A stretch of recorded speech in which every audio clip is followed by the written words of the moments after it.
नमस्कार सभी को स्वागत है मेरे यूट्यूब चैनल पीयूष मिश्रा 13 पर।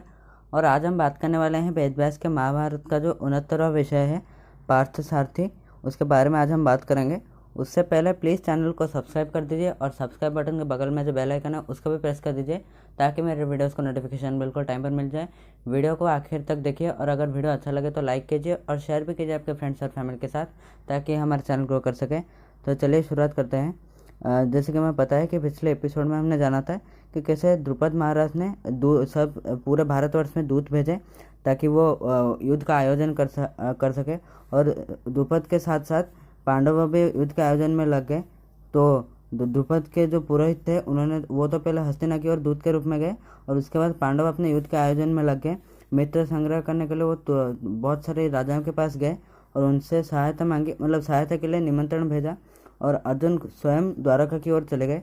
दुर्योधन भी गुप्तचर के सहायता से जान रहे थे कि पांडव कहाँ जा रहे हैं और किनके पास वो दूत भेज रहे हैं। यानी यहाँ पर दुर्योधन ने उनके सीक्रेट एजेंट्स यानी दूत रखे थे पता करने के लिए कि तुम पांडवों का पीछा करो और उनके बारे में ज्ञान संग्रह करो कि वो किधर दूत भेज रहे हैं और कहाँ जा रहे हैं।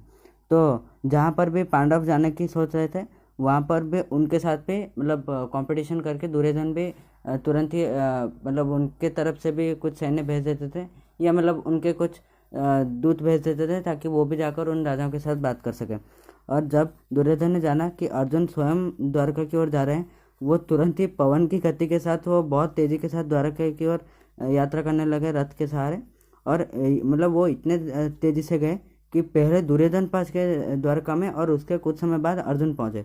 पर दोनों ही वहाँ पर लगभग एक समय पर ही पहुँचे थे, एक दिन के अंदर ही पहुँच गए थे। तो जब वो द्वारका में पहुँचते हैं तो उन्होंने देखा कि माधव अपने शयन कक्ष में तो बहुत ही पूरी तरह से वो सोए हुए थे, बहुत ही गहरी नींद में वो थे। पर क्योंकि दोनों के ही परिवार के साथ श्री कृष्ण का संबंध था इसलिए वो दोनों ही जाकर, अर्जुन और दुर्योधन दोनों ही जाकर श्री कृष्ण के शयन कक्ष में जाकर बैठे रहे उनके पास।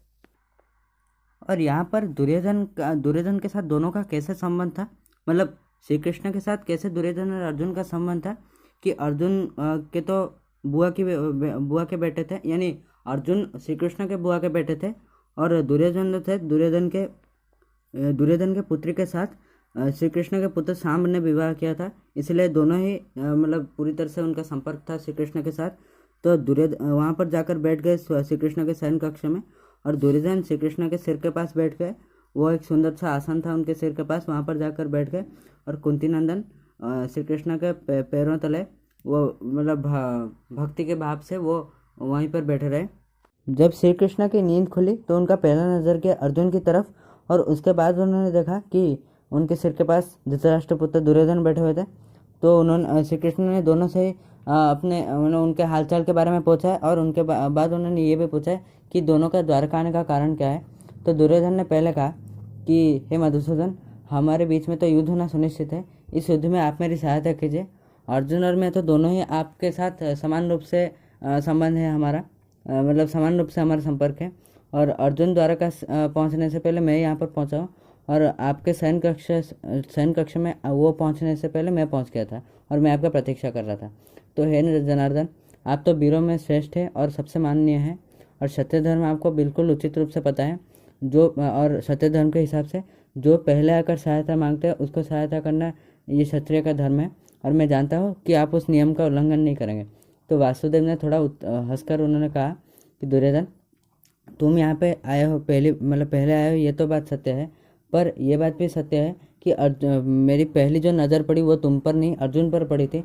तुम पहले आए हो और मैंने अर्जुन को पहले देखा, इसलिए तुम दोनों पर ही मेरा समान अधिकार है और तुम दोनों पक्षों को मैं सहायता करूँगा क्योंकि दोनों ही मुझसे सहायता मांगने आया। पर एक शर्त है, सहायता पहले अर्जुन मांगेंगे क्योंकि सहायता करते ये नियम है कि अगर कोई सहायता मांग रहा है तो उस समय जो आयु में छोटा है उसका पहला सहायता मांगने का अधिकार है और तुम दोनों में से अर्जुन अपने आयु में कम है इसलिए उनका सहायता मांगने का अधिकार ज़्यादा है। तो उसके बाद अर्जुन की ओर श्री कृष्ण ने देखकर कहा कि कुंतीनंदन, यदि वंशियों के पास मेरी एक बहुत ही विशाल का नारायणी सेना है जो कि मेरे समान ही योद्धा है उसमें, और अस्त्रधारियों में भी वो श्रेष्ठ हैं, और उनको युद्ध में हराना बहुत मुश्किल है। और तो वो सिर्फ एक पक्ष का ही साथ देंगे, और एक पक्ष में वो रहेंगे नारायण सेना, और दूसरे पक्ष में सिर्फ मैं रहूँगा। मैं अस्त्र धारण नहीं करूँगा, या युद्ध में लड़ूंगा भी नहीं। तो मैं बिल्कुल भी निरस्त्र रहूँगा पूरे युद्ध में। तो तुम किसको चाहते हो, तुम बताओ। तो अर्जुन क्या चाहते थे, उनको बिल्कुल भी समय नहीं लगा मांगने में। तो उन्होंने तुरंत ही कहा कि उन्होंने वैसे यहाँ पर कुंती नंदन अर्जुन ने बहुत पहले से स्थिर कर लिया था कि उनको श्री कृष्ण से सहायता मांगनी थी, ना कि नारायण सेना से। तो उन्होंने तुरंत ही कहा, बिना कन्फ्यूज़न के उन्होंने तुरंत ही कहा कि हे केशव, आप चाहे युद्ध करें या निरस्त्र रहें, मैं हमेशा आपको ही मेरे पक्ष में रखूँगा। इस विशाल नारायण सेना को प्राप्त करके दुर्योधन की तो आनंद की सीमा न रही। वो बहुत ज़्यादा ही खुश हो गए, और अर्जुन के सिद्धांत के बारे में वो समझ नहीं पाए।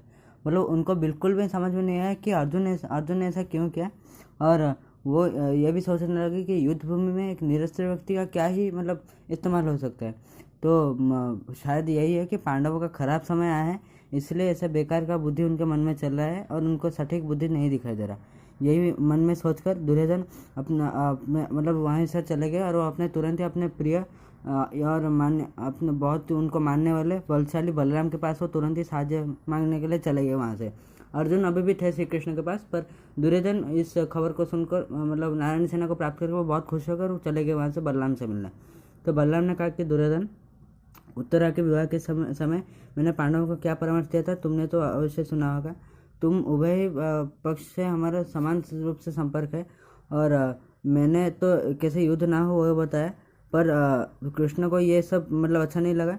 और अभी कृष्ण तो पांडवों के पक्ष में रह रहे हैं, ये तो स्थिर है कि मैं पांडवों को सहायता नहीं करूँगा, क्योंकि पहले से अभी श्री कृष्ण पहले से सहायता कर रहे पांडव की, कृष्ण सहायता कर रहे पांडवों की। पर कृष्ण के विरुद्ध में जाकर भी तो मैं तुम्हें सहायता नहीं कर सकता, इसलिए मैं तुम्हें सहायता नहीं कर सकता। पर तुम पूरे भरतवंश, तुम इस प्रसिद्ध भरतवंश में तुमने जन्म लिया है, और देश के सारे राज्यसभा में तुम्हें जानते हैं, और तुम्हारे वंश का भी बहुत सम्मान है। तुम्हें सहायता की तो अभाव नहीं होगी, इसलिए क्षत्रिय धर्म में दृढ़ रहकर तुम युद्ध करो। बलदेव के इस उपदेश को आशीर्वाद के रूप में दुर्योधन ने लिया, और सुसज्जित नारायणी सेना को प्राप्त करके वो बहुत खुश थे। और उसके बाद वो तुरंत ही सुप्रसिद्ध वीर कृतवर्मा के पास चले गए और उनसे सहायता मांगी। तो कृतवर्मा ने भी अपने विशाल के सेना को लेकर कौरव के पक्ष में रहकर युद्ध करने को वचन दिया, और उसे अभी इन सैन्य को लेकर वीरों के साथ दुर्योधन हस्तिना की ओर चलने लगे, क्योंकि युद्ध की प्रस्तुति करनी थी। इसलिए सब राज्य जितने भी राजाओं को वीरों को बुलाया था दुर्योधन ने, उनके साथ और उनके सैन्य के साथ दुर्योधन चलने लगे हस्तिना की ओर। उनको लगा कि अर्जुन का द्वारका की यात्रा तो पूरी तरह से निष्फल रहा, यानी कुछ वहाँ से कुछ भी उनके लिए अच्छा नहीं लगा, कुछ भी सफल नहीं मिला उनको वहाँ से। और पांडवों का पराजय तो भी निश्चित है, क्योंकि दुर्योधन को लग रहा था कि वो ये विशाल का नारायण सेना पा गए हैं और उनको सब कुछ मिल गया है। और असल में तो बात ये नहीं थी, क्योंकि जहाँ पर भगवान है वहाँ पर तो विजय सुनिश्चित है, और भगवान हमेशा धर्म के पक्ष में रहते हैं। तो यहाँ पे अवश्य दुर्योधन की बुद्धि के कारण उनको लगा कि उनके पक्ष में सब कुछ सही जाने वाला है। तो श्री कृष्ण ने तभी अर्जुन से पूछा, दुर्योधन चले जाने के बाद, कि हे पार्थ, तुम्हारे पास तो इतनी बड़ी नारायण सेना का मैंने विकल्प दिया था, पर तुमने मुझे मेरे जैसे एक निरस्त्र व्यक्ति को क्यों लेने को कहा, लिया। तो अर्जुन ने कहा कि पुरुषोत्तम, आप अगर अकेले सहायता अगर कोई भी सहायता ना करे, पर अगर मेरी सहायता सिर्फ आप ही अकेले करें, तो मैं स्वयं कौरव सेना को मैं विनाश करने में समर्थ हूँ। सिर्फ आपकी सहायता चाहिए, और आप ज्ञानियों में और वीरों में सबसे श्रेष्ठ है और सर्वपूज्य हैं। आप जिस पक्ष में रहेंगे वो तो धर्म का पक्ष है, और वहाँ पर विजय तो सुनिश्चित है। पर मेरे मन में बहुत दिनों से एक इच्छा थी, और जो भी हो, आप चाहे युद्ध में निरस्त्र रहे, वो मेरे लिए एक दुविधा नहीं है। आप युद्ध में निरस्त्र रहकर मेरे सारथी बनिए, और आपके सहायता से मैं पूरे कुरुसेना को मैं ध्वंस करूँगा, और पूरे त्रिलोक में मैं कीर्ति प्राप्त करूँगा। अर्जुन ने यही बात श्री कृष्ण से कही, उनका अभिलाष ऐसे उनकी जो इच्छा है इसी प्रकार प्रकाश किया। तो वासुदेव ने थोड़ा सा हंसकर कहा, ये है फाल्गुनी, तो तुम्हारे साथ जो मेरा जो मित्रता है, तुम्हारे साथ जो मेरा बंधन है, उस दृष्टि से तो तुम्हारा बिल्कुल तुम जो सोच रहे हो वो तो बिल्कुल ही उचित है। तुम्हें ऐसा सोचना ही चाहिए कि मैं तुम्हारी सहायता करूँ, ये तो तुम्हारा सोच है, ये ठीक ही है, और वो अवश्य मैं पूरा करूँगा, तुम्हारा सारथी बनूंगा युद्ध में। और क्योंकि अर्जुन बहुत खुश है कि उनका प्रार्थना सिद्ध हुआ, यहाँ पर उनकी जो इच्छा थी वो पूरी हुई। तो उसके बाद वो बहुत ही खुश होकर कृष्ण से उन्होंने विदाई लिया और युधिष्ठिर के पास लौट आए।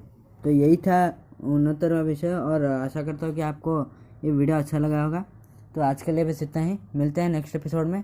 और जाने से पहले प्लीज़ चैनल को सब्सक्राइब कर दीजिए, और सब्सक्राइब बटन के बगल में जो बेल आइकन है उसको भी प्रेस कर दीजिए, ताकि मेरे वीडियोस का नोटिफिकेशन आपको बिल्कुल टाइम पर मिल जाए। वीडियो अच्छा लगे तो लाइक कीजिए और कमेंट भी कीजिए आपको वीडियो कैसा लगा, क्या इंप्रूव मुझे करना चाहिए, क्या अच्छा लगा आपको वीडियो के बारे में। तो मिलते हैं नेक्स्ट एपिसोड में। नमस्कार।